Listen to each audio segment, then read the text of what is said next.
Good afternoon. I'm going to call the meeting of the Policy and Governance Committee of March 28th, 2023 to order.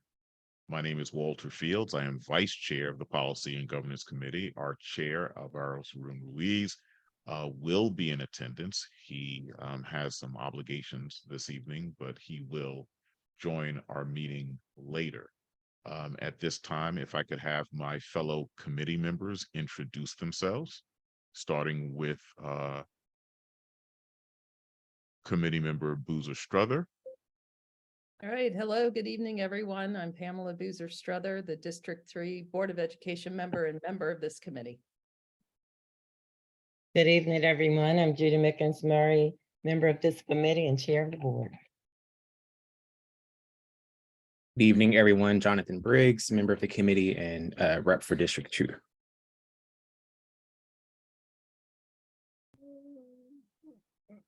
And if we could have staff introduce themselves as well. Good evening, everyone. I'm Robin Welsh, the Director of Government Relations, Compliance and Procedures.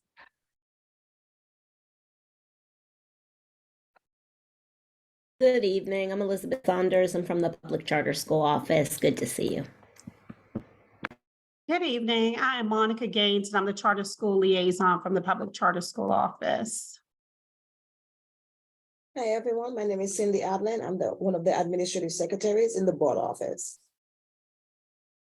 I also want to recognize that we have board member Dr. Zipporah Miller in our meeting and board counsel, Mr. Whitley.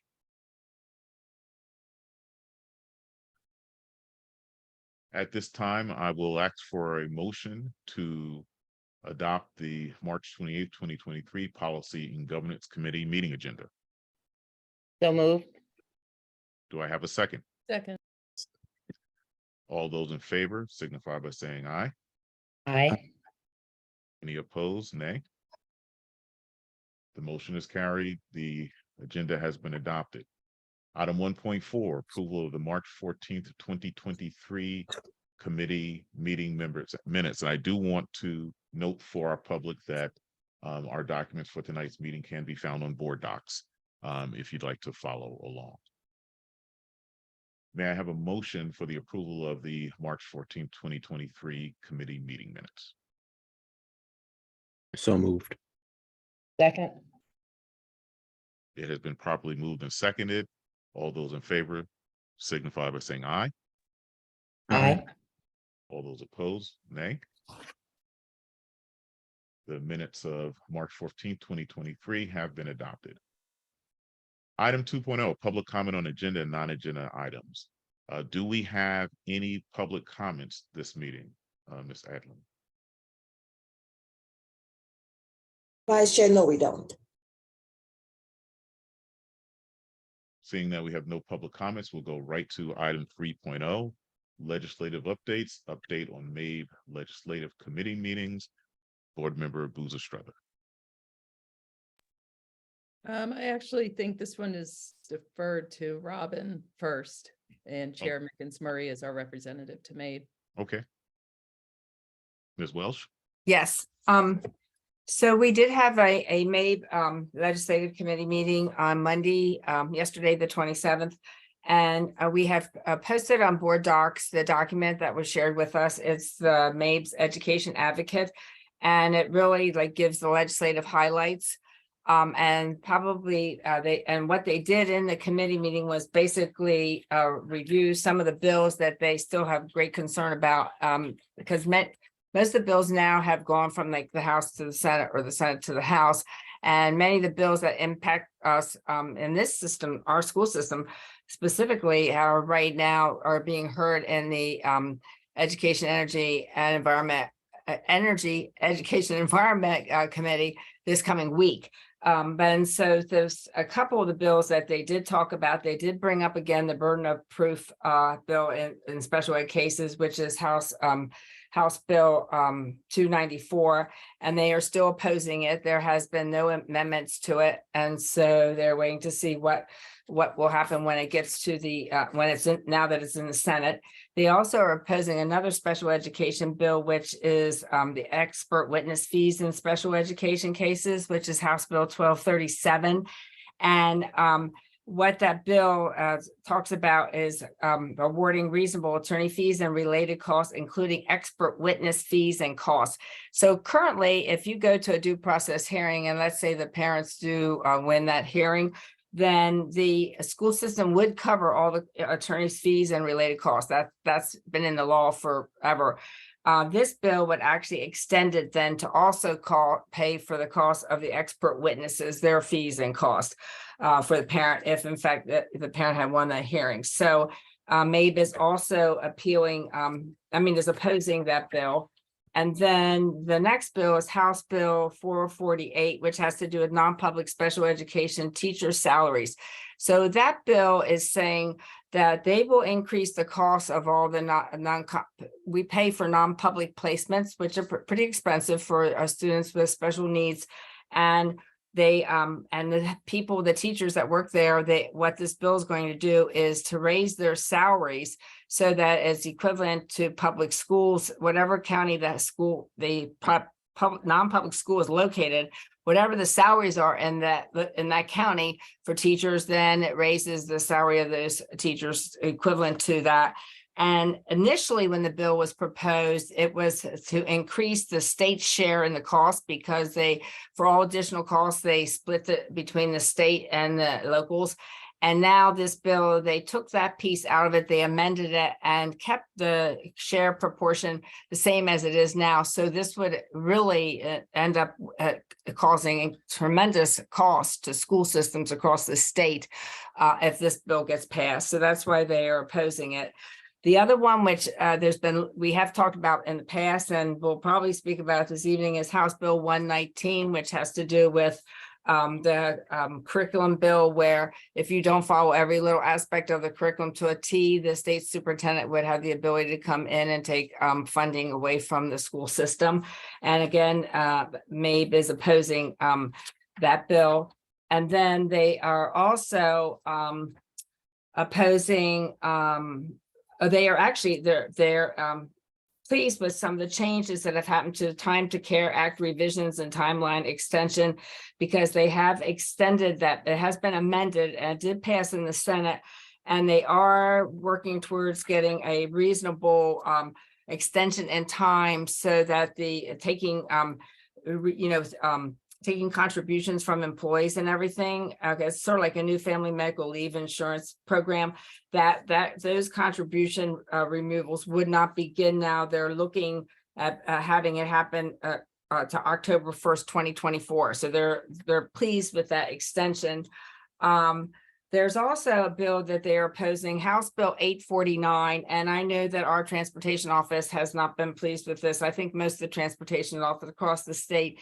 So currently, now that all the school buses have cameras, so that when they're stopping to pick up kids, the cameras will take pictures of any drivers that just drive right by the bus, even though they're stopped to pick up students, which is illegal. And they will get a fine. Just like if you ran through a light that has a camera, and you get a fine. When this bill is actually being proposed to actually first give the person a violation, and then if it's the second time they do that, then they will actually have to pay a fine.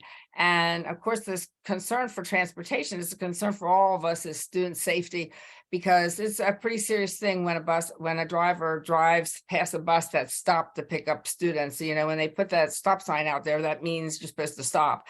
So they, of course, MABE is opposing that. And then the House Bill 1219 and the companion bill, Senate Bill 893, has been significantly amended. That's the Education Shortage Act. And so MABE is supporting that. And then the last one is also, they're supporting Senate Bill 668, which is the teacher degree apprenticeship bill.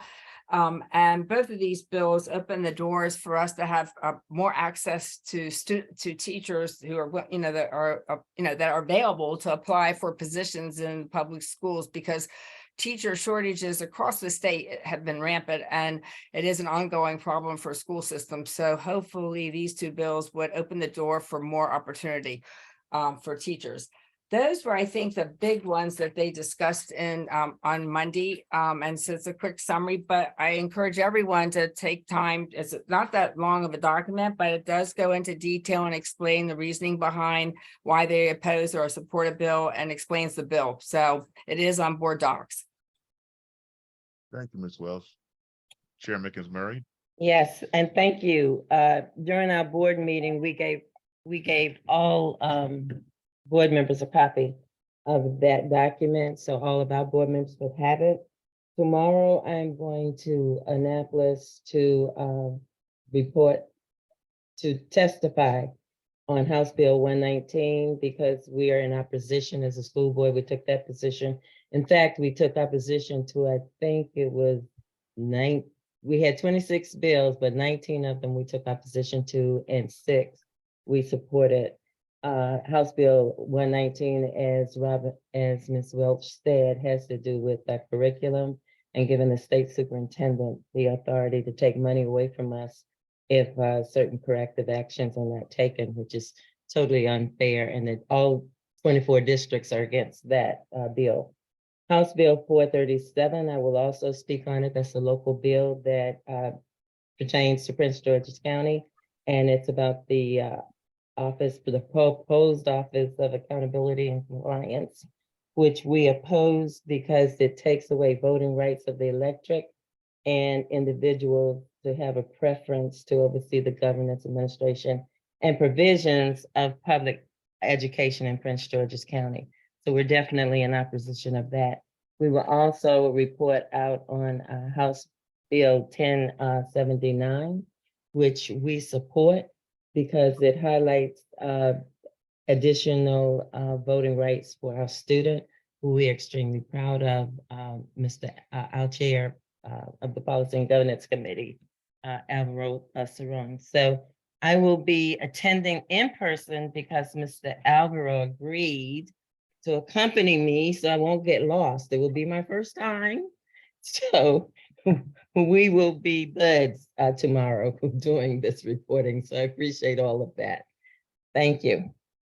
Thank you, Chair Mickens Murray. Before I turn the meeting over to our chair who has joined us, I do also want to recognize that we have 2 other board members who have joined us this evening, Board Member Shayla Adams Stafford, Board Member David Murray, as well as the Director of the Board of Education Office, Ms. Sharon Dent. Ms. Adams Stafford, I see your hand raised. Hi, good evening, everyone. I just wanted to first say thank you so much to the Policy and Governance Committee for all of the hard work you're doing on behalf of our students and families and community members. I've just been happy to listen in over the last few meetings on the great work you all are doing. So thank you so much. I'm speaking today to advocate that essentially the chair or board leadership submit either a letter or a request to our delegation to ask MSDE what measures they're taking to make our teacher licensure process more equitable. So as you all know,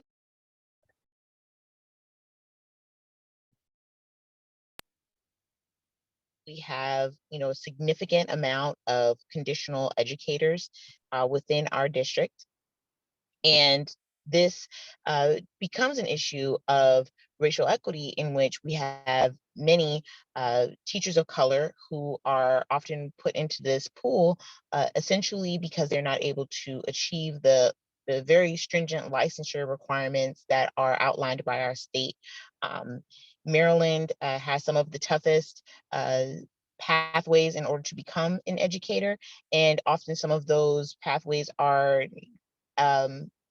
ultimately biased or exclusionary, where we have some educators that desire to receive their full licensure, but face many barriers and blockades. For example, certain tests, standardized tests, and not being able to achieve a passing score on those tests, or specifically having to take other courses, which would also add to the financial burden and cost of trying to become an educator.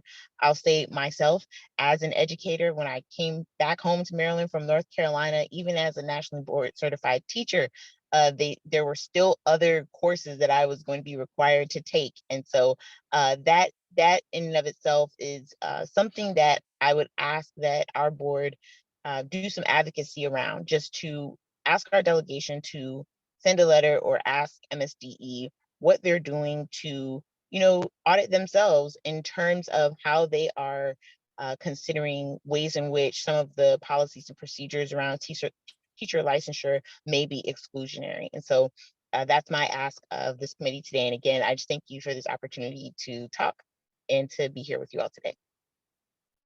I do want to comment that that issue is part of the blueprint for Maryland's future, that it is one of the pillars of the blueprint, high quality and diverse teachers and leaders. So it has been recognized as an issue by the state, but certainly I think we can reiterate that call, given some of the challenges that you have outlined, and the fact that we have individuals who are in staff positions who could very well be moved into teaching positions with the proper support. I do believe the committee will take that under advisement. At this point, I am going to turn the gavel over to our esteemed chairman, Alvaro Cerrone. Chairman.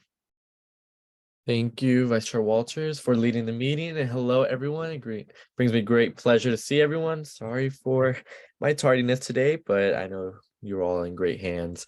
I appreciate Board Member Adam Stafford for coming on today.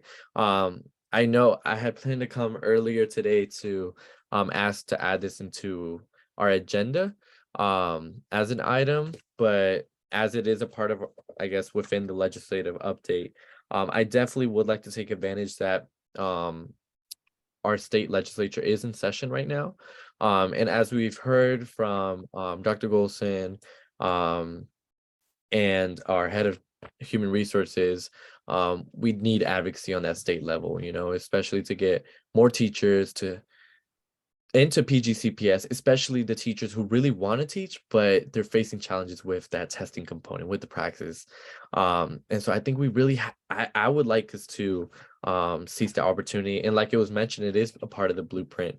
But I definitely agree with Vice Chair Walters that it wouldn't hurt to send a letter as well. And so I would like to call for a motion to give board leadership the authority to write a letter on behalf of the Board of Education to the Prince George's County House Delegation, asking for I don't know what the phrase would be for Just asking for them to specifically advocate and ask questions around how MSTE is sort of checking for exclusionary practices or biases as it relates to our teacher hiring and credentialing processes here in the state, given that as we look at the amount of teachers we have in our conditional teaching pool, we can see that some of those policies adversely affect, our county and the teachers that desire to teach here, particularly teachers of color. Okay. I see your hand, Dr. Miller, but I will first see if there's a motion to all of that. So moved. There's a second. And I will say, okay. Okay, it's been moved a second. Dr. Miller.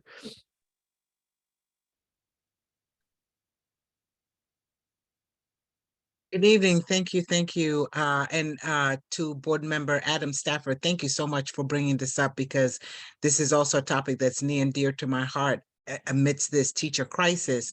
And so if I could just add to that, as we are writing that letter, could we add them to look at the just total certification process, and you know, because we're in changing times, and so Board Member Adam Stafford, I totally agree that they really need to look at the equity, but I also would like to push him a little further and say, look at the whole process and see whether that's amenable to what we consider a teacher in this day and age. Because not dating myself, but I took the NTE and then it changed to the praxis. So it's time for them to look at it again and say, you know, in order to certify teachers, is that this what we need? And are we prohibiting individuals who are skilled in the craft from becoming teachers, so that we can bring more teachers in? So I really would love to see this go in, and willing to sit and help board leadership with crafting the letter if it is approved. Okay, it's been moved and properly second. Any further discussion? Board Member Briggs?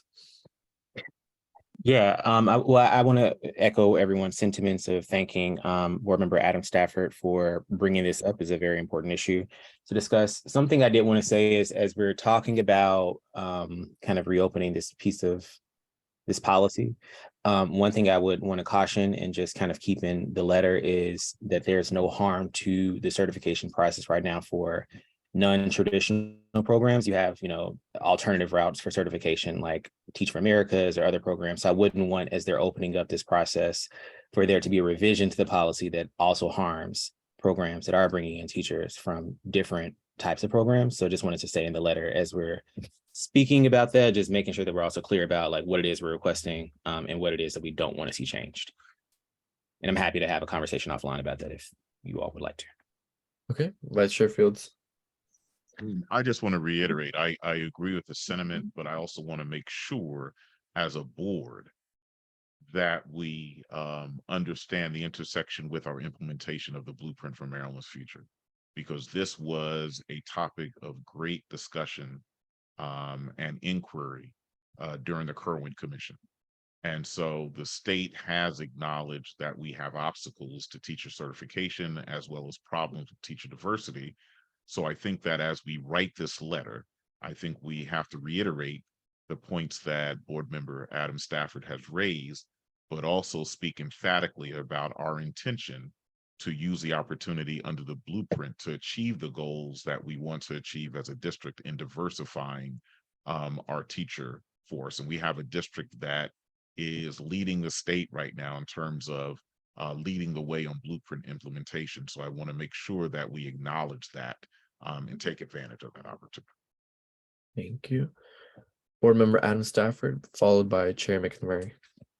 Thank you so much. And I totally agree with you, Mr. Fields. You know, we as a county are leading the nation in diverse nationally board certified teachers of color. So, you know, once we get teachers in here, we know what to do and we can help move them along those leadership pathways. And I think one thing I've heard consistently over the last 3 years from Dr. Golson's administration and from the chair of the HR department, Dr. Christy Baldwin Murphy, is that, you know, this type of state level advocacy, you know, when it comes from the board and we're really supporting the work that they're doing on the ground, it really helps to just make our voices heard that this is something that is a top priority for us. So I just really appreciate us being able to have this discussion. And I just wanted to, you know, really be really clear about the language that this letter would go to the Prince George's County delegation, maybe not just specifically the House, but I know that there are senators and House members that are interested in supporting our advocacy on this issue. Thank you again, everyone. Understood. Chair McNamara. Thank you. And I just wanted everybody to know that this is also an issue with MSDE. Yesterday, we talked about that extensively. So I think that we will be right in line with what the other districts are seeing as well. So once this passes, everyone that has volunteered to help write and participate in this letter, if you could do it tonight, we can take it tomorrow. If you want to send it to us, no, we have to take it to the board. But anyway, I just thought I'd say that. Thank you. Thank you, Chair McNamara. Anything else? All righty, any objections to the motion on the floor? Alrighty, seeing none. Motion passes and the letter shall be written. Okay, moving along. I believe we were finishing the legislative update. In terms of the bills and all that, correct? Yes.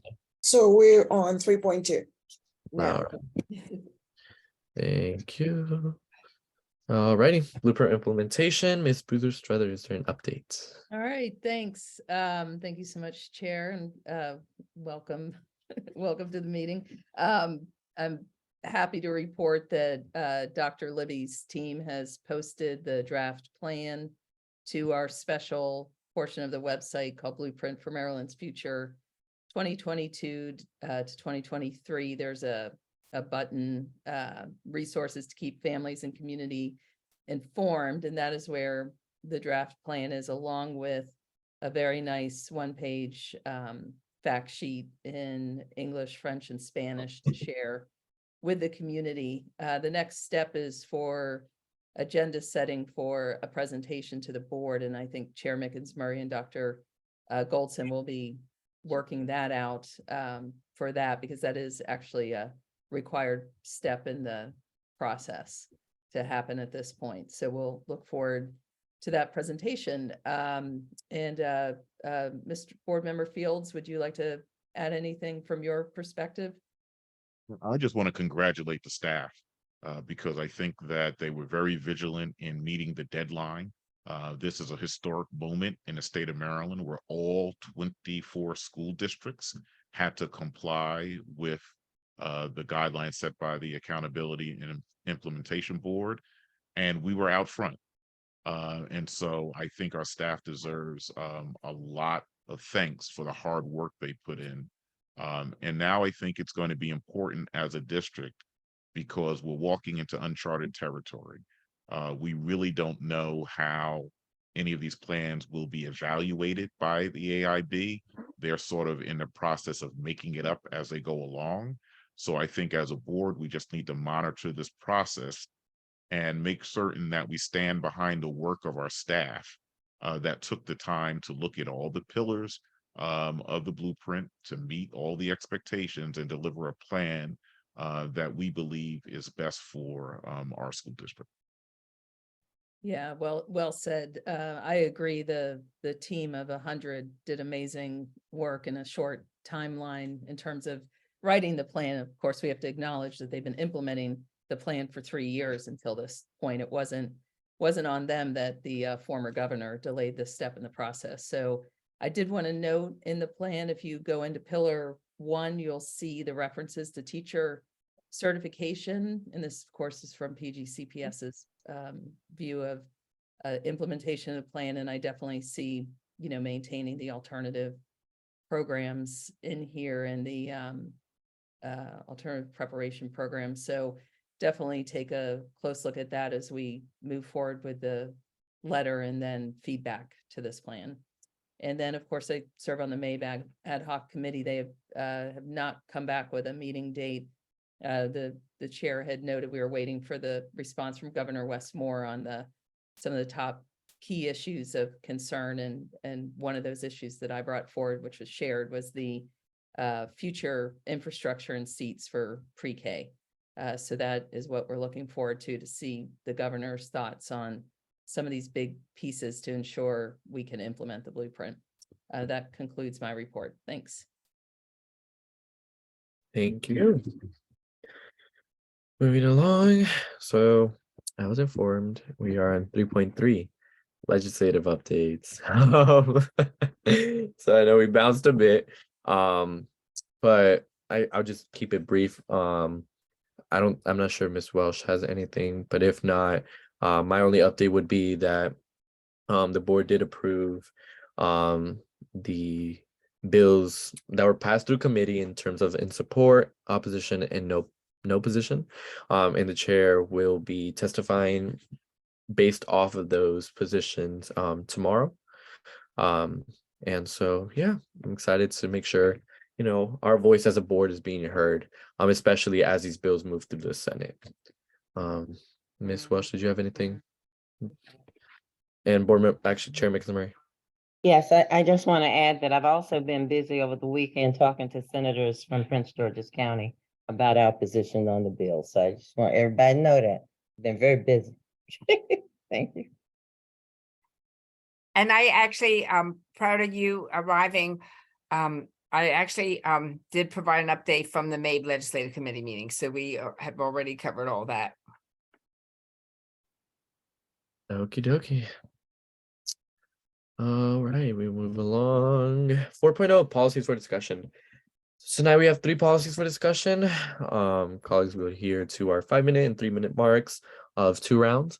So our first policy, revised policy 3506, which is our public charter schools.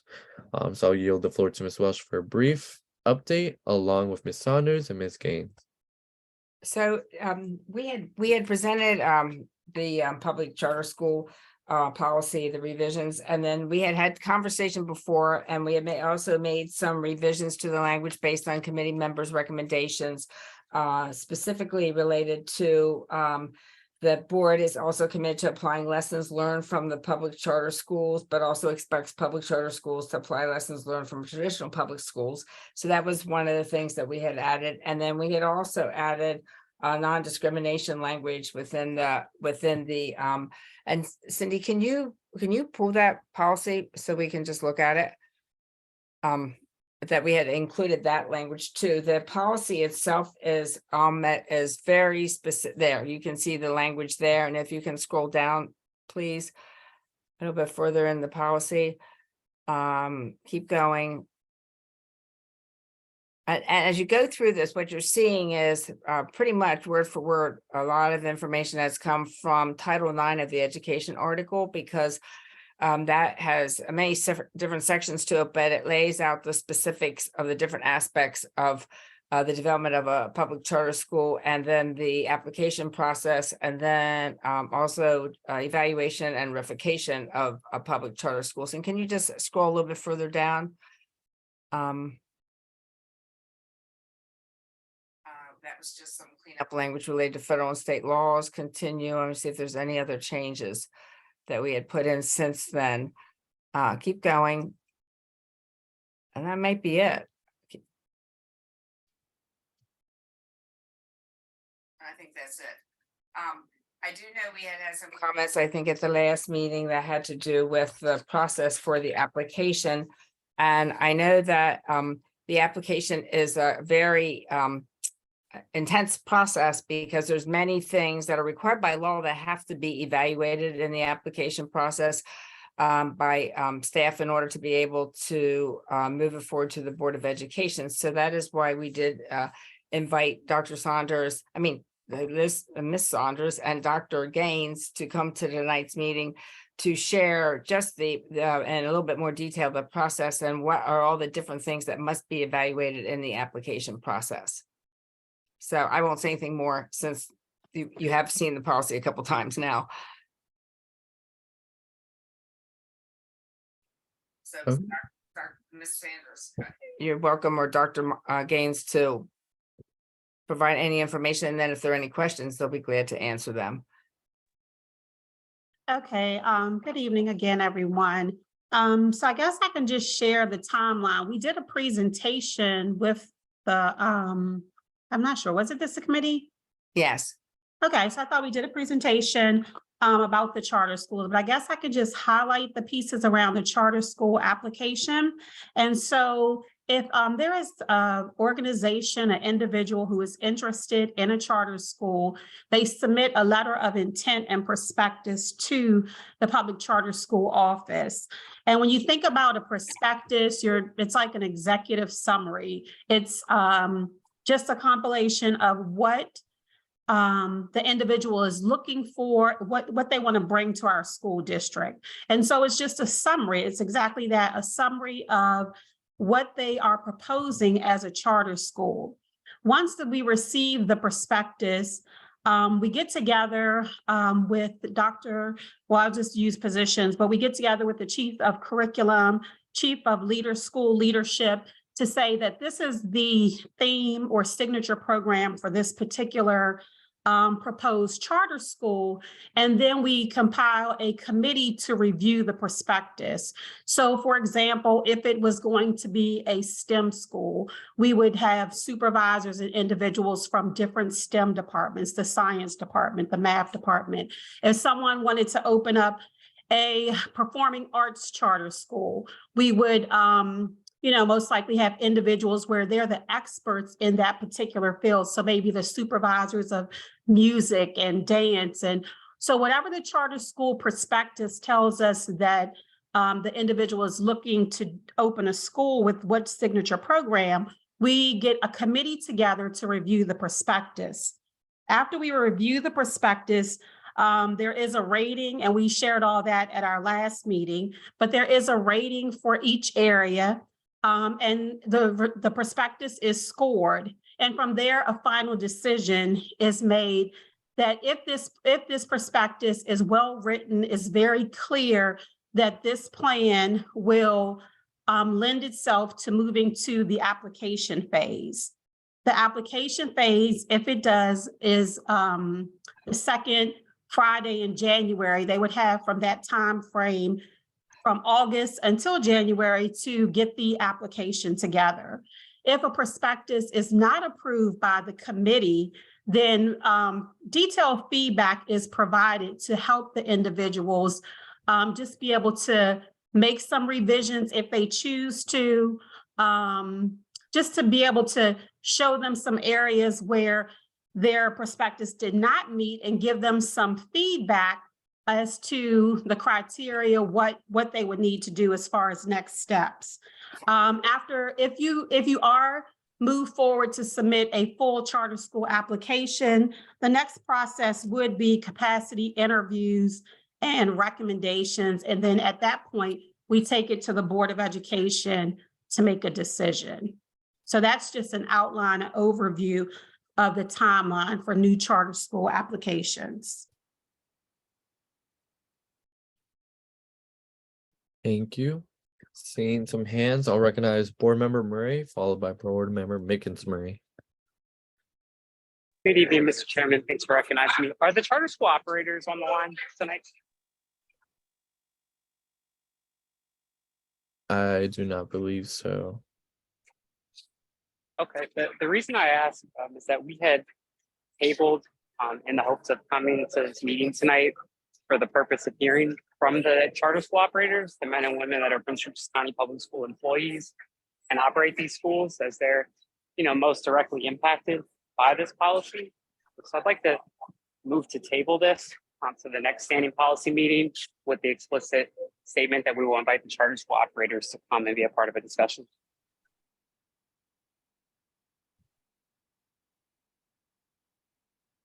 Is there such? Oh, So he can't vote. He's not on this committee. I'm asking if any committee members would like to make the motion. May I? Well, I have a question. Can I ask my question, please? No, I don't want to make a motion. Hearing a motion, and we'll continue with the discussion. So Chair Mickens Murray. Thank you. For Miss, the person that just spoke, Miss Gaines, Dr. Gaines.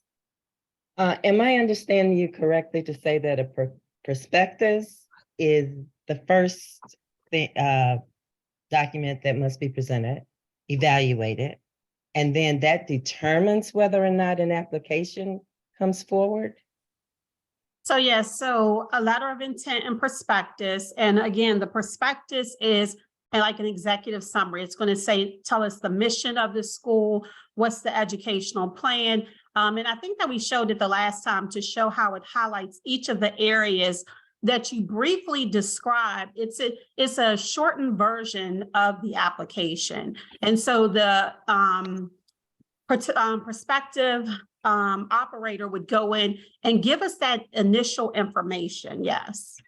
Well, my concern is that my understanding is that the board is supposed to make decisions around charter schools.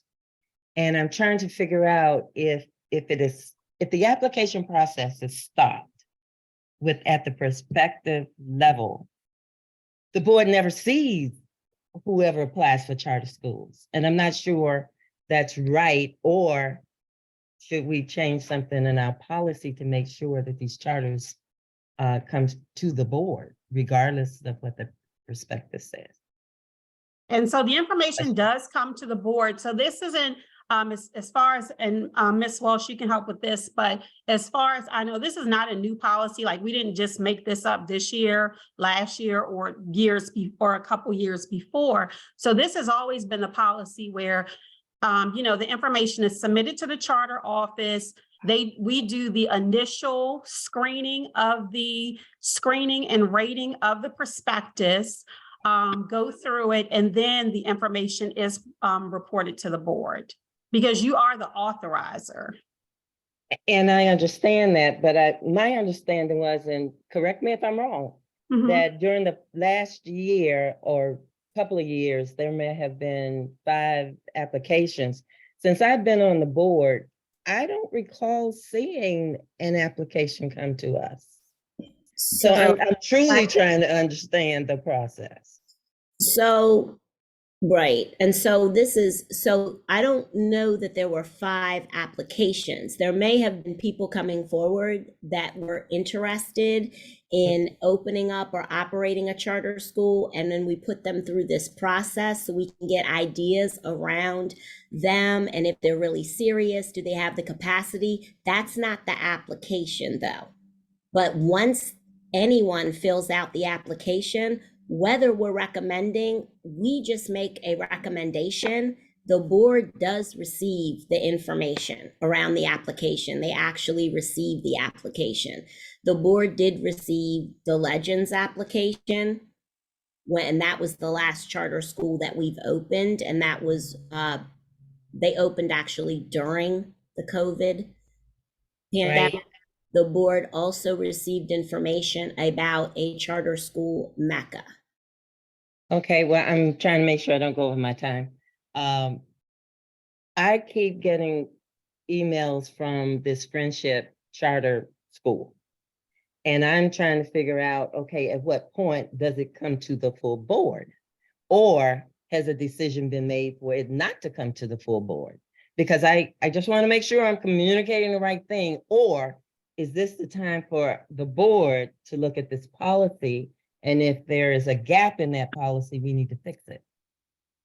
The way that the current process is as of today, right now, is that because the prospectus, any group that submits a prospectus and it is not moved forward, then they would not receive the opportunity in the current process today to fill out the full charter school application. I see that as a weakness, but I see that my time is up. So I'm going to reserve my next comments for the second round. Thanks. Thank you, Vice Chair Fields.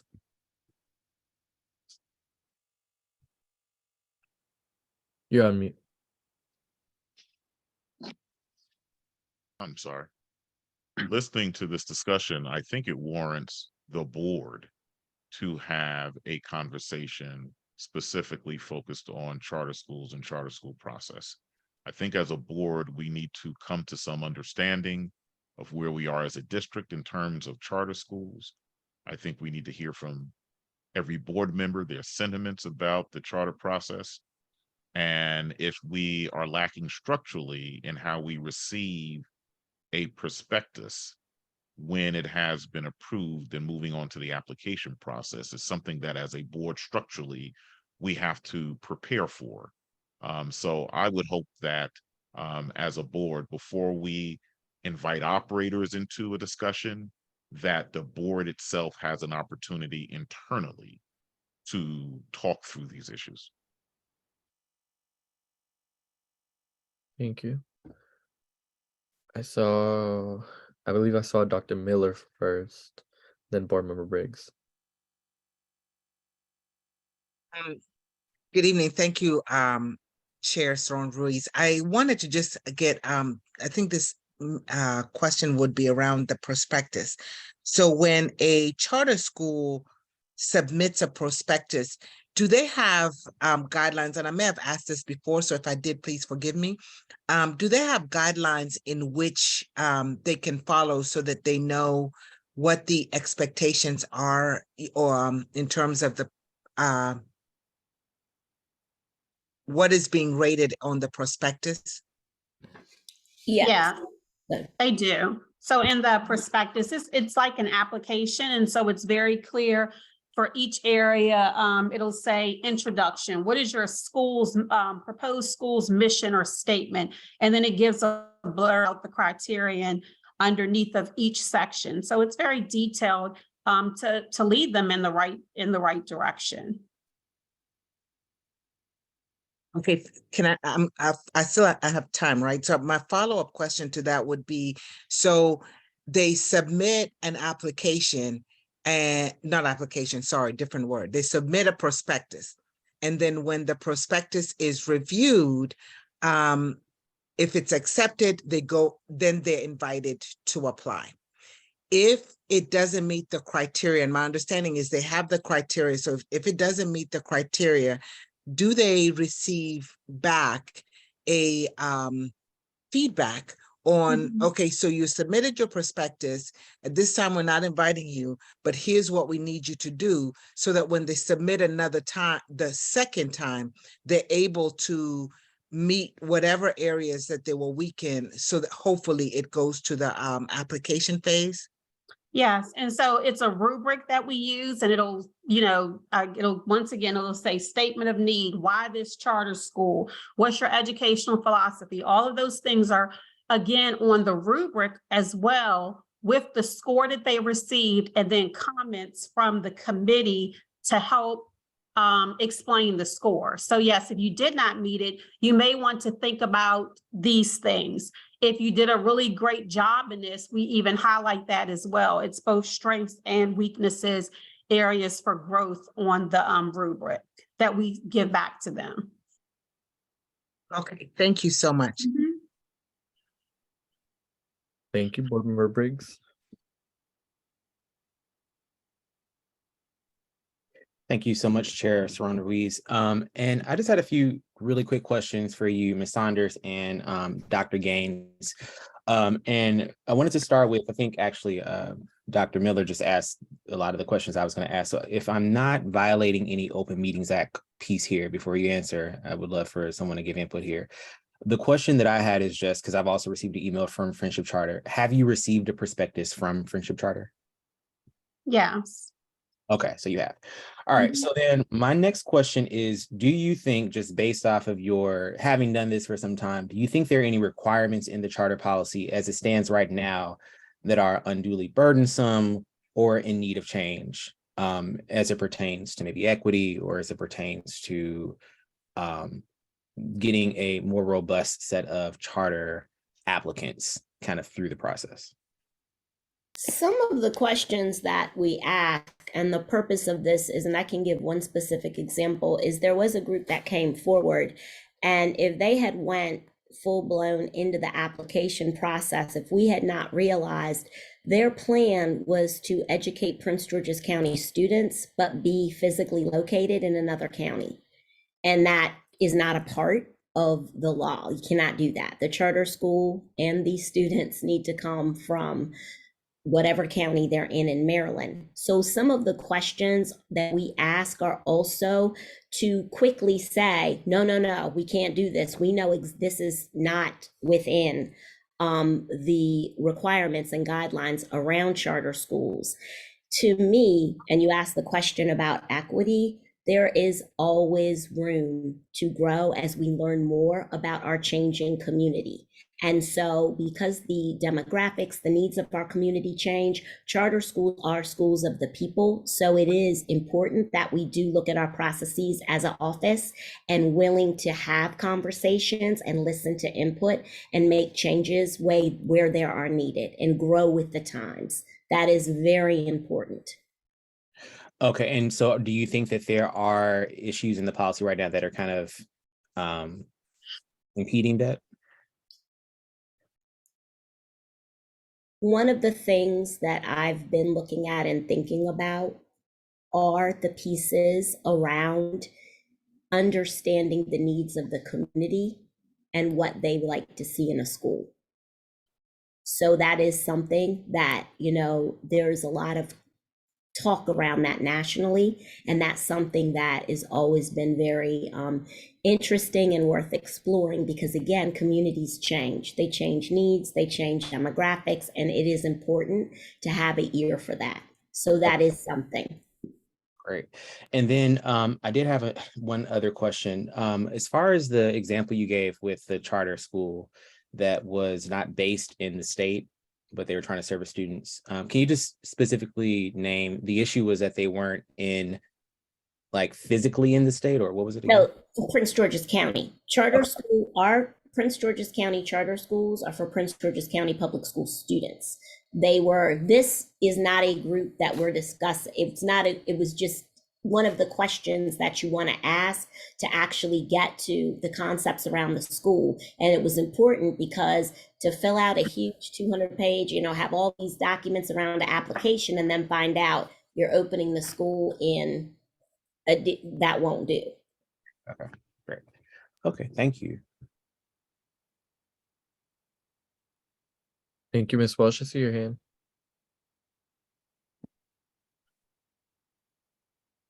You're on mute. I wanted to follow up on one of the questions that board member Briggs had to do with was something about the policy. So I wanted to explain that the policy itself is a pretty global, like many of our other policies, and does not go into great detail in terms of any of the little specific steps as they go through the application process. Those are things we generally would include in the administrative procedure. What we do reference is the fact that the Board of Education has the authority and not the administration or the CEO to make any decisions about the actual application, because it's the board's decision. And so what you end up receiving is a recommendation from the CEO after the application has been evaluated. And the recommendation can either say accept the application or reject the application. So you take the application along with the recommendation and then make a decision about the application. And it doesn't have to be in agreement with the CEO. It's whatever the board thinks is the right thing to do with the charter school. But I wanted to ask Ms. Saunders a question. It sounds like the prospectus and what I've seen, and I did they did share the rubric with me, it is helpful because it does give, you're not just saying, oh, you didn't meet it, but you're saying these are the things that you really need to do in order for when you're doing your application for it to be accepted, that you need to include this, this, and this. So first, when you think about someone starting up a charter school, especially if it's a new group or something, that guidance could be extremely helpful. So do you see that as a helpful, like to help them in terms of completing their application down the road? Yes, it's definitely the springboard for their application. I mean, you definitely want to see a through line between what they're proposing in the prospectus and the real application. So if your signature program is going to be one thing, it really needs to lend itself. And then the application becomes a more detailed, deep dive into the things you want to do. Because again, this is group has to have it's a very rigorous job to open up a school, and they have to attract students, they have to attract families, they have to attract teachers and all of that. So it is an eye for us to kind of see the capacity, the organization, do they follow timelines? Are they involved in detail? And it also allows them to see how they articulate their thoughts around what is their school going to be, because they're the group that's going to be going out into the community and encouraging people to actually be stakeholders in this school, from teachers again to students to parents. So it is a big part of the process. So is there just a chance that could be actually like the first step in the application process? They would get the results of their prospectus and then move forward and do whatever it is you told them they need to do, if they even want to get their application, get to the point where the CEO would recommend, well, that the board would even approve it. I I think that it would absolutely provide an opportunity for us as an office after viewing it to see what kind of targeted support we may need to provide to the group so we can get to yes in the application. Okay, thank you. Chair McIntyre. Okay. I think I'm kind of confused, so maybe I'll try to ask the question this way. With the prospectus, how much time does an applicant have with that process? Because what I'm understanding is if they don't pass that process with your office, there is no application. Or am I misunderstanding that? They receive the results of the prospectus back and then they can resubmit it the following year. Okay, so Now, it does not mean though that we wouldn't go to the group if it was just something small and say, like, we could reach out to the group and say, please submit more information. We need a little bit more about this. We need a little bit more about that. okay, As the so current process stands. okay, so just to clarify what I think I understand is that someone applies or someone wants to bring a charter to Prince George's County. The first step is they must fill out this prospectus. If that doesn't pass muster with whoever the review team is, and I still need to know how long that review process takes, then, and you reject it, then they cannot come back for a year? Yes, Mhm. And I'm just not sure that that is fair. So you And have the to help. review process, just so you know, it would be, they hand it in the first week of August and then they get the response in late September. August, September. So in less like 30 days, you can make the decision about the prospectus. And then if they fail it, you give them another opportunity, or do you say, see you next year? In most cases, it's see you next year. In And most I guess cases, that's it's what I'm just to having, that's resubmit. what I'm having a tough time with. And if we're looking at if we're really looking at this policy and we're really appreciating equity, and trust me, I'm not one of those folks who believes that charter schools are the answer to all things in education, because I don't. And I'm not even sure that some of the charters we have today should stay. But what I am saying is if someone applies to our organization to put a charter school in our organization, and we don't even give them the opportunity to correct or enhance or provide additional information for a year, that makes no sense to me. Is my time up? I've lost the time place. 50 seconds. Okay, so if you can't answer that tonight for me, I think that is something that we as a policy and governance committee really needs to look at, because I don't see equity in that if people don't get another chance. Thank you. It's really, well, it's really around the timeline because they only, after the application is accepted, we only have 120 days, and that's by law to approve it. Thank you. Process of approval is very, very rigorous. Vice Chair Fields.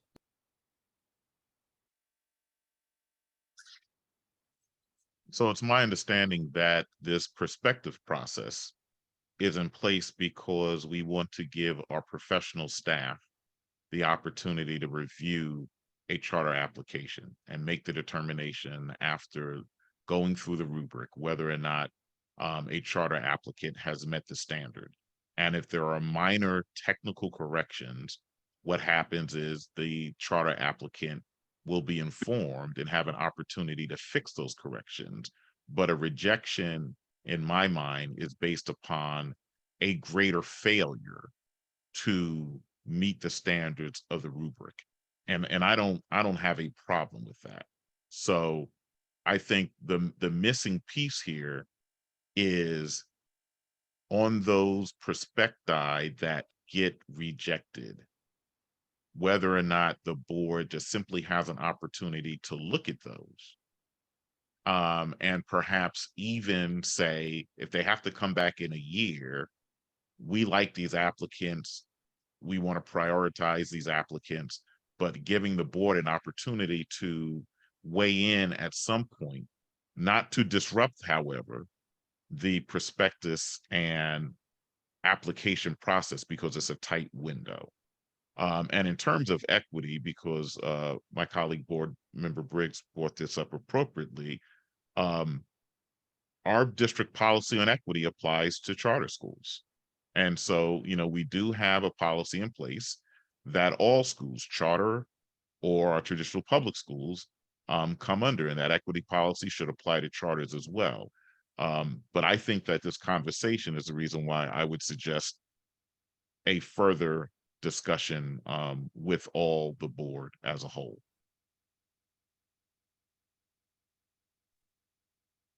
Thank you. Dr. Miller, Board Member Miller.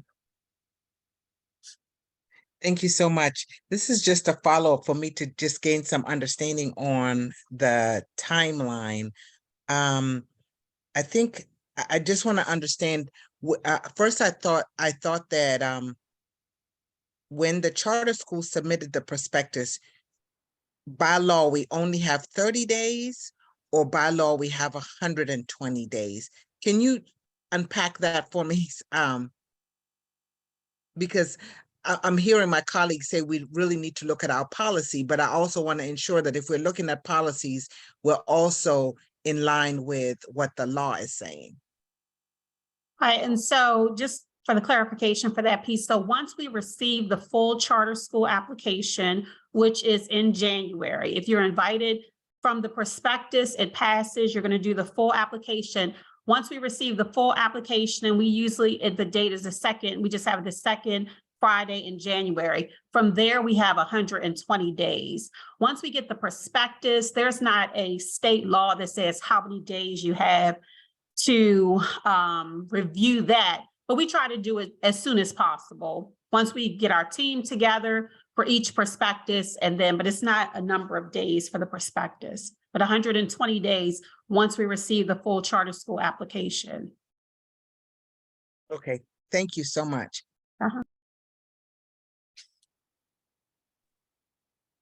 Thank you, colleagues. Any further conversation or discussion? Mr. Chair, may I be heard? Yes, Mr. Whitley. I think the issue is there's nothing in state law, there's nothing in our policy, there's nothing in our procedure dealing with the prospectus. If this is the approach that the board wants to take or wants to keep, we need to incorporate that into the policy and to our procedure. The rub is with this current charter school that's contacting the board members is that they never made it past the prospectus phase, so their application was never reviewed. It never got to that 120-day period. So if the board likes the procedure that the administration is currently using, we need to include a definition of a prospectus. And if the board wants to include a timeline for reviewing the prospectus and incorporate that into that 120 days, that's what the board needs to consider. Because again, state law says you have 120 days to review an application. We need to define what an application is. We need to define what a prospectus is, and the board needs to make a decision whether they are both included in that 120 days. Thank you, Mr. Whitley. Okay, any further discussion? Hearing none. I have a chair, but can I just ask a question? Chair McMurray. Just a quick question. Given the advice that we just received from our council, are we going to at least put the perspective piece into the policy, or decide not to put it into the policy, or at least deal with the issue? Would you like to propose a motion? Okay, I make a motion that we put, okay, I'm not sure. I'm not sure what the motion should be, because if the perspective is the document or the rubric that should drive this process, then my motion would be to include the perspective into the policy. So Dr.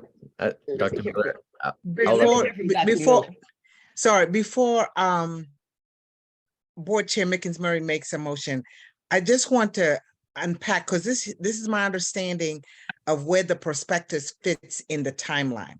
The prospectus is, from what I'm hearing, is an opportunity for the staff to vet and ensure that the program that they're proposing would be one that we would want for our students. So my understanding is that, and correct me if I'm wrong, is that they vet using experts from their team. So if it's a STEM team, they get the STEM team to look at it, because we want to ensure that what comes before us is of high quality.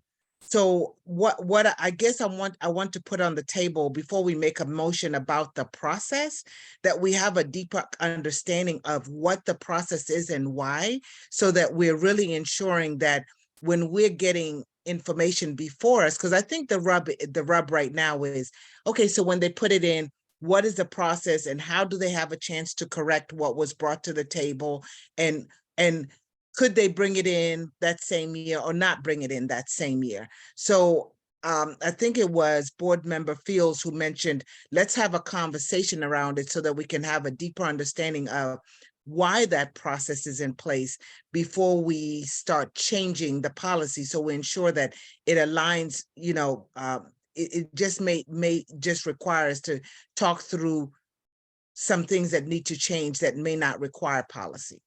Okay, well, let me say this. What I'm understanding based on what legal just said is that perspective is not even in the policy. So if it's not in the policy, it cannot be a criteria to stop the process. So, I mean, we need to think about, do we want to follow policy or do we not? And if we want to follow policy, then everybody that applies right now should come to the board, because the perspective is not in the policy for it not to. Okay. So that's the issue to think about, if I'm not mistaken. And Madam Chair, I think that Vice Chair Fields and I believe that Board Member Murray, they both had good suggestions that the board may need to decide this amongst itself before we change the policy. And you are correct that there's one way or the other, we need to incorporate how the board wants to review these things into the policy. The policy is silent right now. If the board wants to continue with prospectus, that's fine. We want to include that in the policy and Right. the administrative procedure. If the board wants to go straight to the application, we need to include that in the policy and the procedure. So we just Right. need clear for anyone wanting to apply, that they know what the proper policy and what the proper procedures are.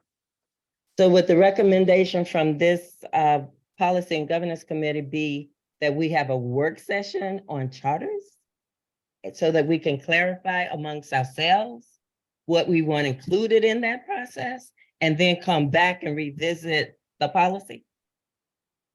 Because That I would be a can good- set that up. That would be a I good way think- to handle. Okay. The So only thing- I will interject.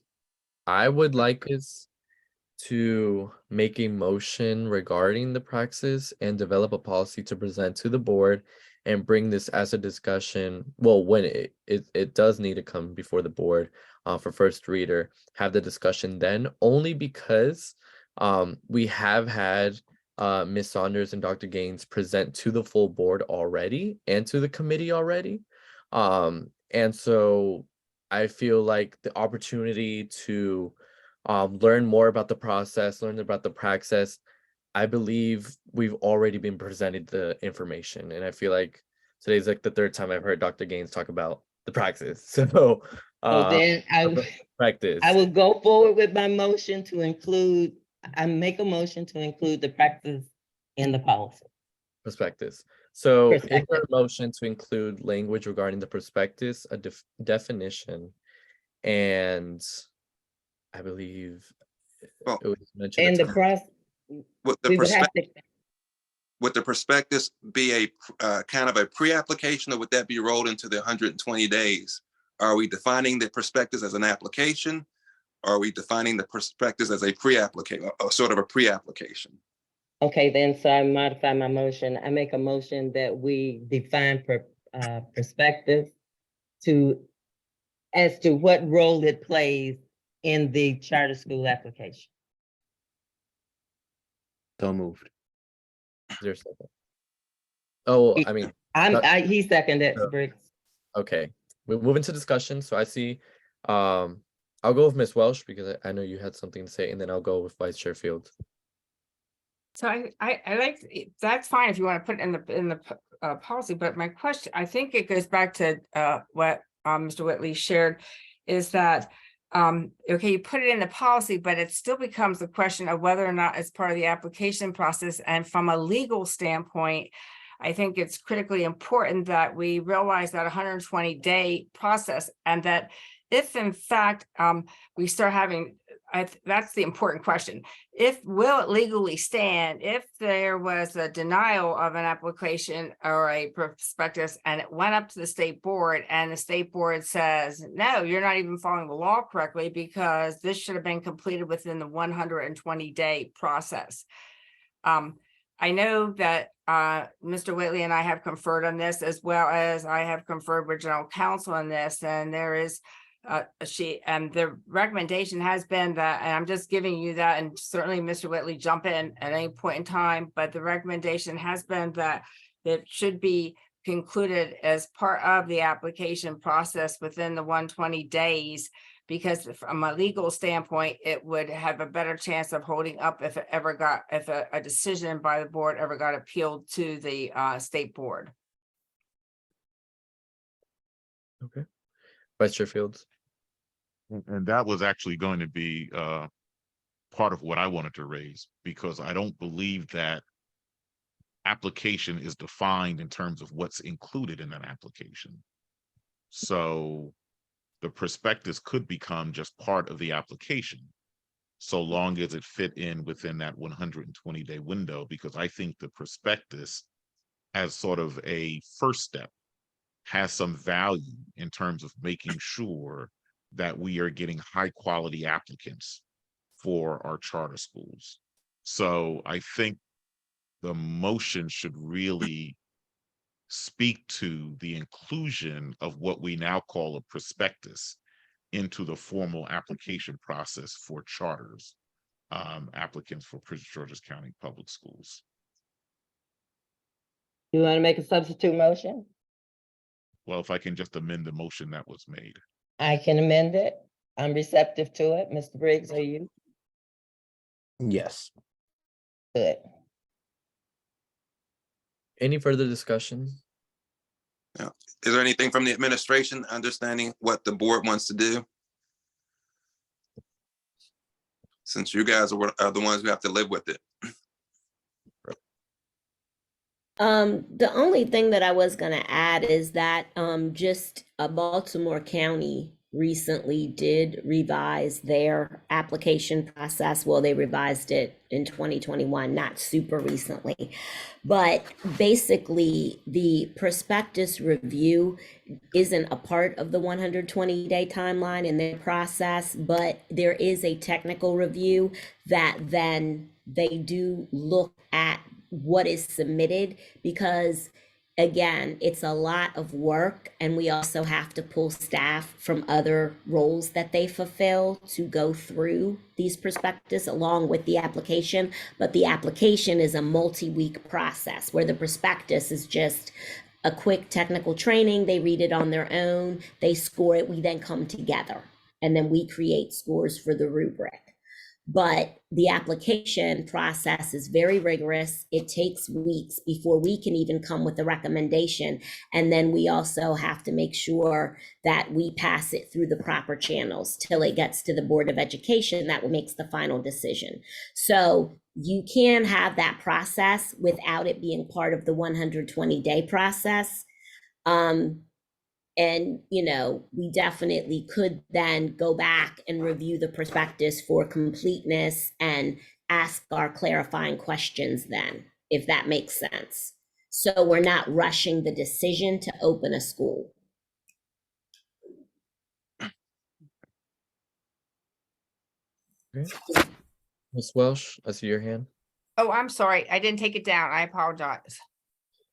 And then also, I just wanted to say, I think one of the concerns brought up regarding it being within the 120 days was if a applicant were to appeal, the process, and in terms of, how the board managed it, it would have been easier if it was within the 120 days. But I did want to ask you, council, if you believe if we were to set a requirement of a certain amount of days where the prospectus has to be completed by within the policy, do you think if we set that like aside of the 120 days, our own timeline for the prospectus to be completed by, if that would stand, if it were to ever, be appealed? The most conservative approach is that everything be done within the 120 days. However, I will take a look at the Baltimore County legislation that was just brought up, and I'll discuss it with Ms. Welsh, and I'll discuss it with the Office of General Counsel, and we will incorporate what we believe are best practices into the revised policy that we bring back to the board. Okay. Board Member Murray? Thanks, Mr. Chairman. Can I ask, with respect to the friendship prospectus that was filed, I appreciate that we're being thoughtful about how to kind of avoid this in the future. But the state law that governs the 120 days is kind of already on the books. So is this Board of Education going to vote within the 120 days on the friendship application? I'm not sure what the question was directed to. Legal counsel, whoever. I don't set the board agenda. So if you're asking, I can discuss it with board leadership. They've heard from me, they've heard from Ms. Welsh, and board leadership can decide whether or not it goes on the agenda. Well, if you don't mind, Chair Alvaro, may I ask a question since David raised this issue? If the board doesn't know that the application process has started, then I don't see how we can, because it needs to be brought to us to entertain it. And it hasn't been. And my understanding is because of the prospectus, it's not going to be brought to us as the operation is today.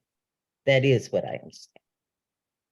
So David, Board Member Murray, I don't see how we get to evaluate it, because in my opinion, the 100 days, the 120 days, we haven't received the application, so I'm not sure that technically or legally it had started.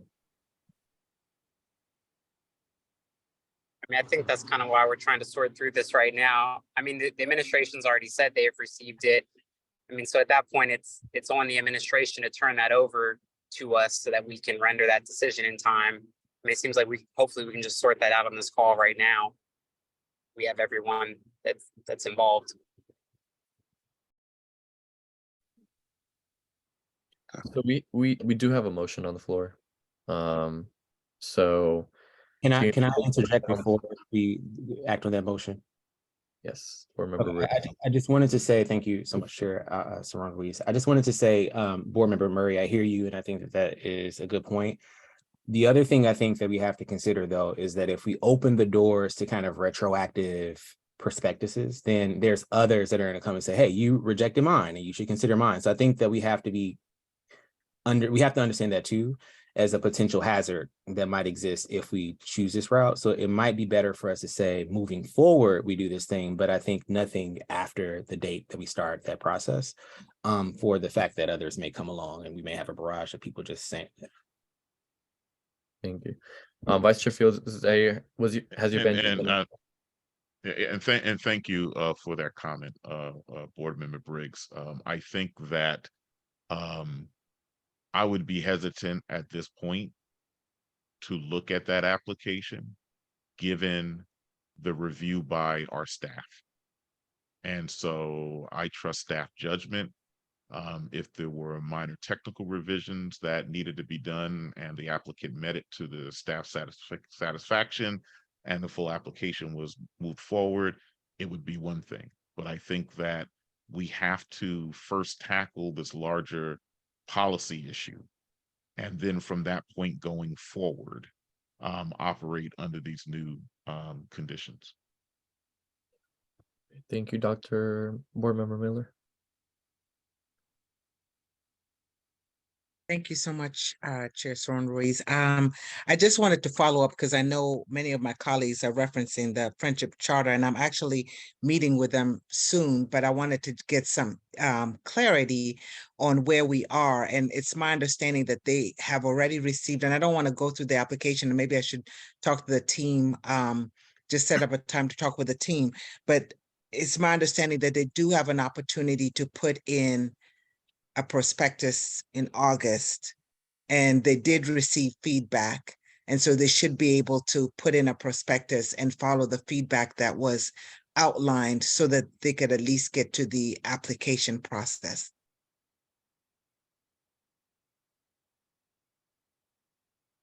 Yes, so that is correct. They did receive feedback. Thank you so much. Mhm. Call for the vote. All right, vote's been called. Are there any objections to the motion on the floor regarding adding the perspectives into the policy and bringing it back for discussion at our next board meeting? Okay, hearing none, Ms. Welsh, if you could have this prepared and brought over whenever it's done its review. Okay. Thank you. And thank you, Dr. Gaines and Ms. Saunders, for joining us today and answering all of our questions. I think this is like the third, fourth time I've seen you. So thank you for always answering our questions or bringing your information. No problem. Thank you all. Thank you. Thank you. All righty, moving forward. Next policy we have is revised policy 4111, employment recruitment. Ms. Welsh, if you could give us a brief update on the proposed revisions. So at the last meeting, we had discussed the possibility of rescinding this policy because the bulk of the policy just talked about that there should be a job description and what is included in a job description. Board Member Businessrother, though, brought up the question about, because there's also then the other section of that policy talks about as an anti-discrimination statement.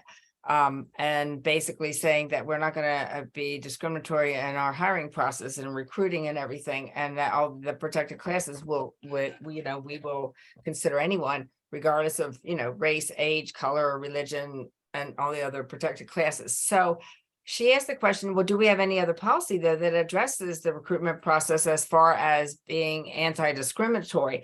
So I went back and looked at our policies, and we do not have a specific policy that does address that. We do have like the equity policy, and we also have we have a 0125 talks about anti-discrimination, and both policies there is language, but about, being non-discriminatory and everything. However, and even the equity one sort of hints upon employment and everything.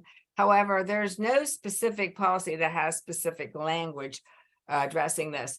So this is my recommendation, is that I think for right this moment, it would be smart to keep this policy until we go in and actually go back in and revise 0125, because if you look at 0125, the non-discrimination policy, it really does need to be revised anyway, because it just has a couple statements, and then who is the people that you can contact in the system if you have a complaint, and it doesn't really go into any detail related to non-discrimination. But so I'm thinking that we could put the 0125 on the list, our work plan for up next year.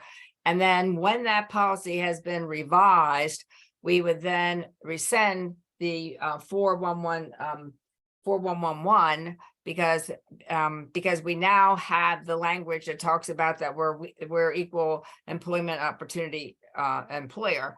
And then take the other policy out. But I wouldn't rescind it at this point until we have language related to having a fair and equitable hiring process in place, which could be addressed through the non-discrimination policy. So that's just a recommendation, and certainly I'll do whatever it is that you would like for me to do.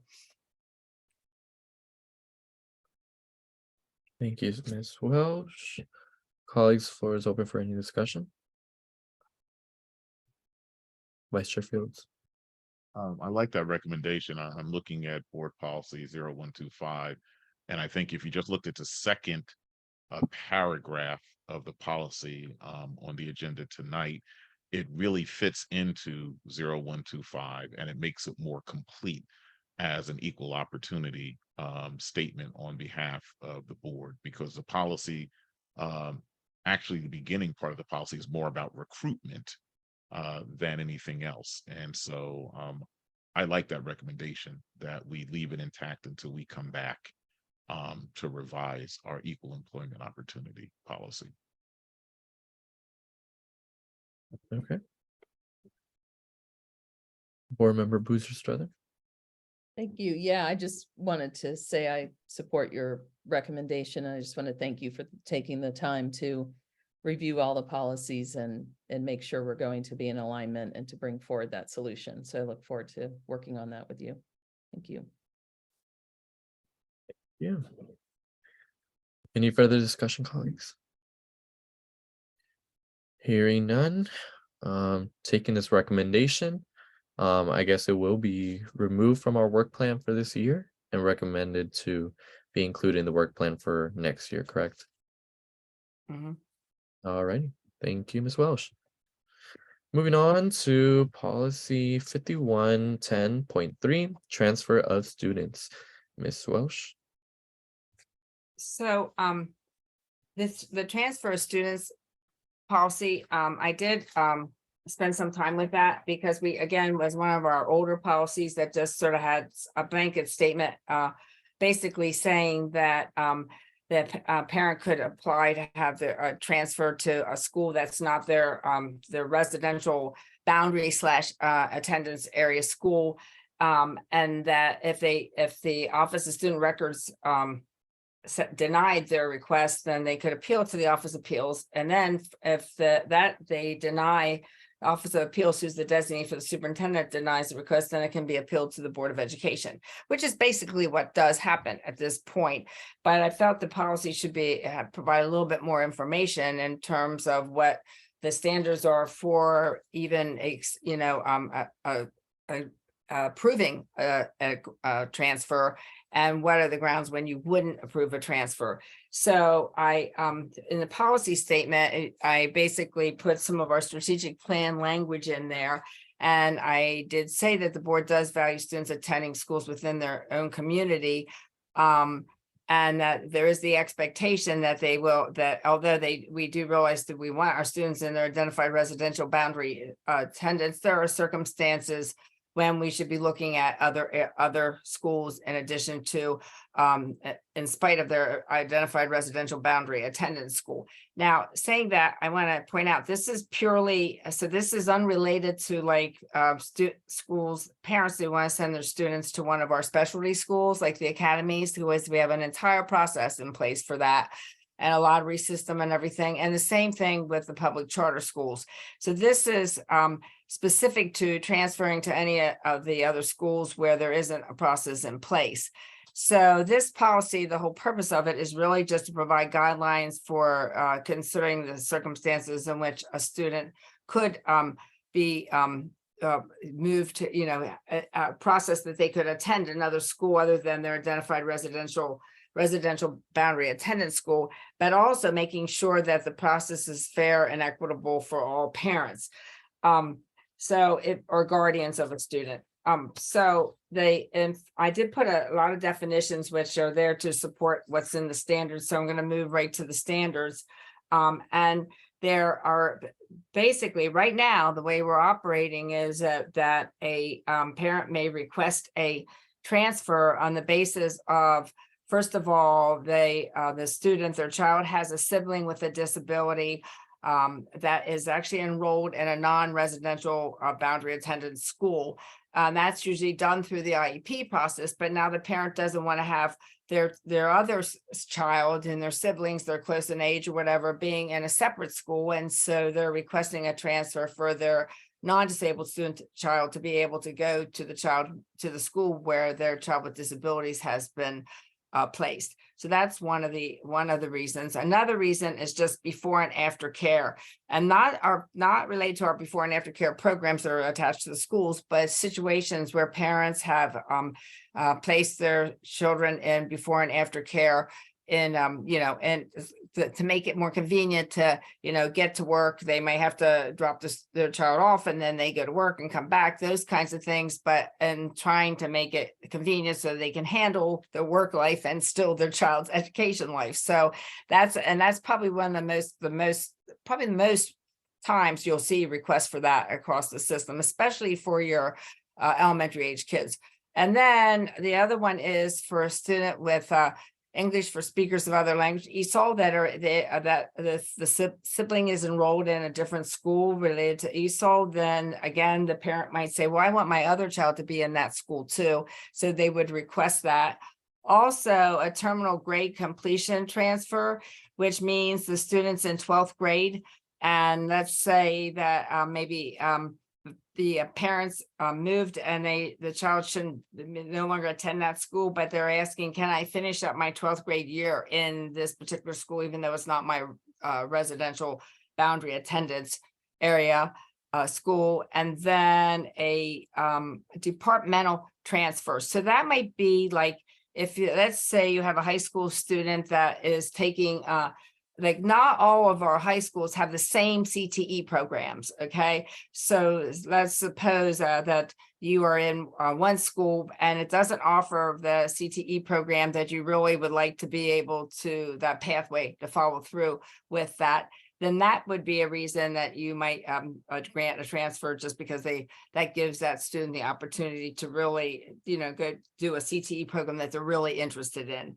And then by law, we are required, if we have a student who's a victim of a violent crime where the crime did occur on school property or during a school activity, and the parents of the child are requesting that the student be removed, to be able to attend a different school from the school where the event occurred or where the perpetrator was or whatever, then that would be another reason to grant a transfer. So those are the voluntary transfers that are that we would be addressing in this policy. Now, we do have situations where, let's say a student is up for expulsion and the appeal office makes a decision to transfer a student into an alternative school or something like that. That is not covered in this particular policy. So that would be the first criteria. It has to meet one of these areas. Then in addition to that, if you scroll down a little bit further, we have to look at what is the state rated capacity for the school. So if the school does, oh, you're going way too fast, Cindy, way up there. If the school, of course, every school has a state rated capacity, and we do have a definition in the front of the policy for that. But if it's over the state rated capacity, then absolutely we're not going to transfer a student into that school. Or let's say the school itself might not be over the state rated capacity, but maybe a grade level within a school is over the state rated capacity, and we just don't have any more room in any of the classrooms for a particular grade in that school, then that would be another reason for denying a transfer. And then the other thing is that there should be a timeline for transfers, because it's really critically important to have the information in, so you know who's transferring, so you can account for how many students are in each of the classrooms in each of the schools. So I know for a fact they are counting all the time and making sure that they know which schools can accept another student, that type of thing. So there's a timeline for transfer requests that must be done. And then if a parent is new to the school, to Prince George's County Public Schools, there is a different timeline for them. And so the parent would have to meet that timeline also. And if they don't meet the timeline, then they have missed the opportunity to have a transfer granted. The other thing is the deadlines for submission of transfer requests for victims of violent crimes can be waived. Actually must be waived, because it's really dependent on when the violent crime occurred. So that one is not like simple, like you got to have your information in by such and such a date. It's all about what happened in terms of the violent crime. And then the other thing that we do offer is We will accept transfer requests from school-based employees. So let's say they're at a school and they work 20 hours or more per week, and they would like to have their children transferred to their building, the building that they're working in, then that would be another reason. And they could only be there if space was available, but only to a comprehensive school. But that is an option we do provide our employees. So those would be the main reasons, the criteria that you'd be looking at, and really it would be the office looking at it, and then Dr. Golson, in terms of granting a transfer. Now, I also put language in that says that, again, that there would be no parents going to be discriminated against on the basis of race, color, national origin, citizenship status, religion, marital status, sex, sexual orientation, gender identity, disability, or age, in terms of the process of granting transfers. And then, like, say that the transfer should be in place. So for example, let's say the student got transferred, say in second grade, and the parent does not need to reapply every single year. It's assumed that the transfer would stay in place until the student was in fifth grade, unless circumstances had changed in some way. So that's the big piece about the transfer. Now, there is the ability to rescind a transfer, and mainly that would be based on if the parent did provide false information, or they actually failed to provide verification of their residency, or they the student themselves actually provide evidence of patterns of poor attendance, truancy, chronic behavior concerns, even when interventions were provided, then that might be a reason to rescind a transfer. And so if there was a denial of a transfer request or a rescission of a transfer, then the parent can appeal the decision, and the decision is actually made by a specific office within the system, but they can appeal that decision within 10 calendar days of the denial notification to the Office of Appeals. The Office of Appeals, as the superintendent's designee or CEO's designee, would then make a decision, hear it, and then make a decision. And if it wasn't favorable for the parent, then the parent absolutely has a right to appeal that decision to the Board of Education. And then, of course, it says that you are directing I have a mistake here. It should say CEO, not superintendent. Well, if the law changes, then we'll be back to superintendent. But anyway, right now it's CEO to develop procedures to implement this, the student transfer guidelines and the appeal process for the board. So that's sort of it in a nutshell. So does anyone have any questions? Board Member Bruce Strother. Yeah, thank you so much. Glad we're talking about this. This certainly has come up many times and many iterations in my time on the board and as a parent leader in my school. Some of the confusion around this. I wanted to verify that to be able to utilize this external before and after care as the reason, first, it has to be a school on the list, like that just came out like today. Okay, so that is it really clear in here that it has to be a school on the list announced on X date? Like, I know that date is now, like the PGCPS alert today is the transfer period. So the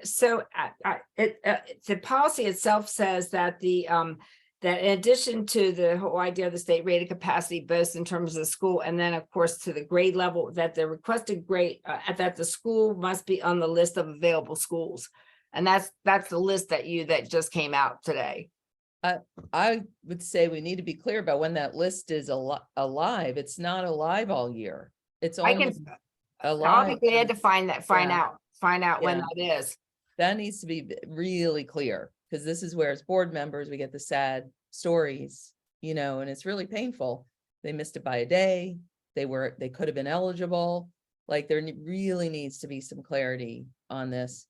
The other thing is I'm noting on the list that we just got the alert has some schools that the boundary process was to right size at that 80 to 90%.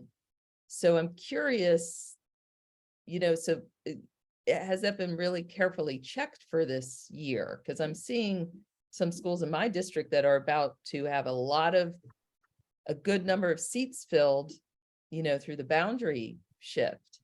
And I don't know that they would be open for transfer. So I guess maybe that's just a research question, like how this list was. I can certainly research that. Yeah. Let me just go back to my list here. I do think, that issue of poor attendance as a reason to rescind, I hope can be really clear that the principals routinely are aware of the transfer families and help them to understand that. And I suppose it's all administrative procedure, but the other is the checking of the address. Are you saying that administrative procedure will validate that address annually or only when there seems to be a question?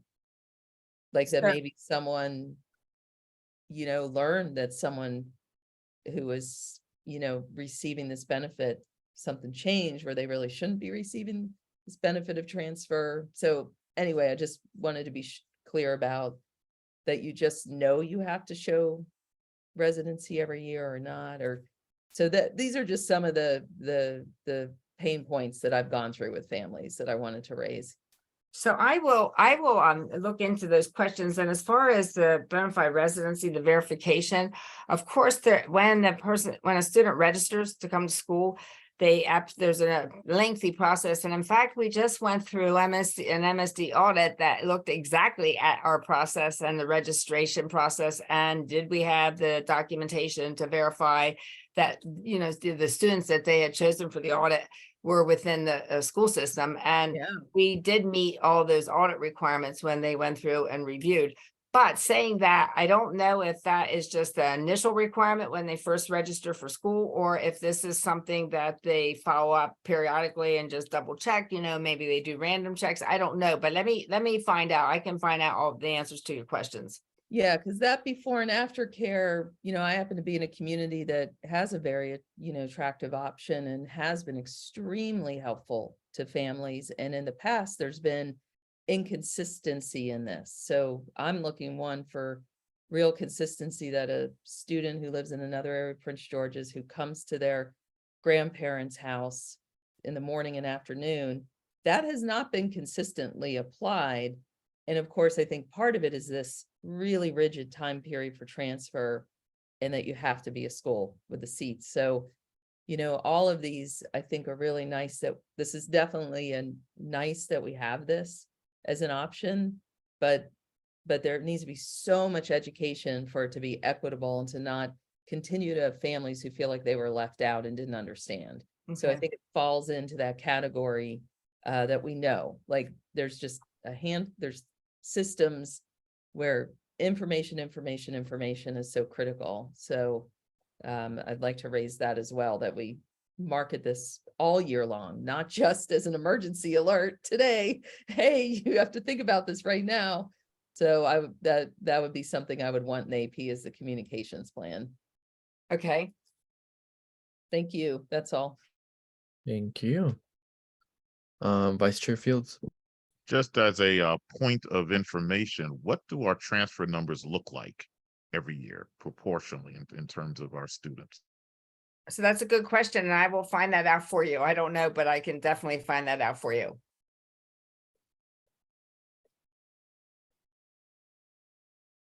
Thank you. Colleagues, any further discussion? Okay. Hearing none. Then Ms. Welsh, I'll leave it to you to return the policy. Okay, and it'll still be at discussion at this point till we get all the information, correct? Yep. Okay. Thank you, Ms. Welsh. All righty, colleagues.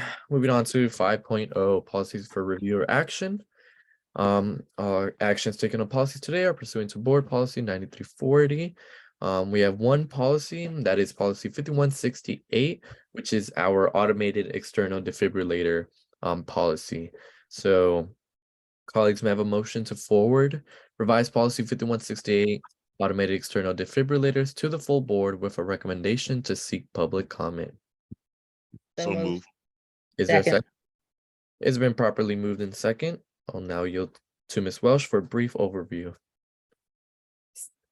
So basically, the policy is divided into two sections. One is that lays out all the steps related to developing and implementing our AED program, in which we actually have AEDs in all of our schools, even elementary. We have at least one AED in each elementary school, and then 2 in the middle schools and 3 in the high schools. And it does go through all the process of being able to be considered a registered facility, which Prince George's County Public Schools is considered a registered facility, which means that we meet all the requirements in terms of the maintenance of the AEDs, making sure that someone's periodically checking them to make sure they're working, that they're visible and readily accessible, that we have people trained within the school to be able to utilize the AED.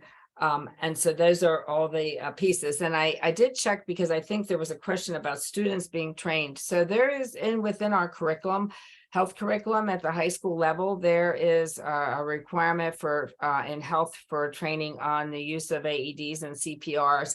However, the students aren't trained from a person who's certified, like a Red Cross person or emergency services kind of person. So they don't walk away with this, certification and being able to perform CPR or AED, but they absolutely are provided the essential information about that process.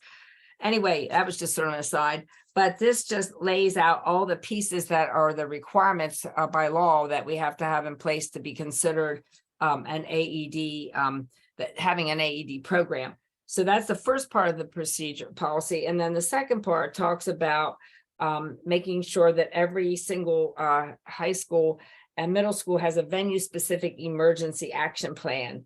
And then all the requirements of when you do have a venue-specific emergency action plan, like making sure the plan's posted on the athletic facility. Hold on one second.